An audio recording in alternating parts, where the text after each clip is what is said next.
Hi. Hi. Why do you think so many people don't experience that? That's a good question. Partly, it depends on your personality. There are certain personality types which are more likely to experience transformation. I think the main factor which brought about transformation was the ability to accept and surrender to what's happening to you. So if you're the kind of person who resists what's happening, if you try to fight it in a very egocentric, rigid way, then you're less likely to experience transformation. So there are certain personalities, like people who are more controlling, if you like, of a sort of people who work very hard to control the events of their lives find it more difficult to give way and experience transformation. It's normally people who are slightly more laid back, the kind of people who go with the flow, who don't control their life so much. They're more likely. I mean, interestingly, I found that women were more likely to experience the transformation. I think of the people I spoke to, over 2/3 of them are women. People who are more intuitive and creative have people who are slightly more right brain orientated have a stronger likelihood of experiencing the transformation too. Okay. How did you find all those people? How many people did you interview? I haven't read your book. You haven't read my book? Sorry.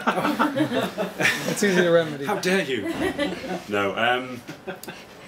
It's about, I think it's 32 people I spoke to. But I mean, I'm still speaking to people now. I've spoken to another 35 people since I've written the book. So people are still writing to me their experiences. And did you just put out a call like on? Well, it was very easy. I sort of actively sought out examples. I knew a couple of people who'd experienced this transformation. They told me about other people they knew. So it was a kind of a process of communication. But also I put a note on my website and people wrote to me through my website as well.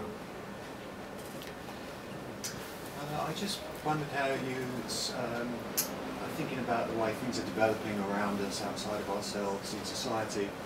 On the one hand, we have like this growing awareness and what you're talking about, this capacity, this inner vision.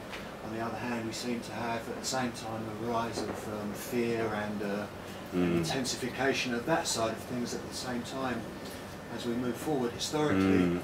And I just wonder how you see that panning out, over the next little while, Yeah, well that's true, yeah. In my book, The Fall, I suggest that over the last 300 years there's been a process of intensification of spirituality in the collective consciousness, that people are slowly beginning to transcend the separateness of the ego.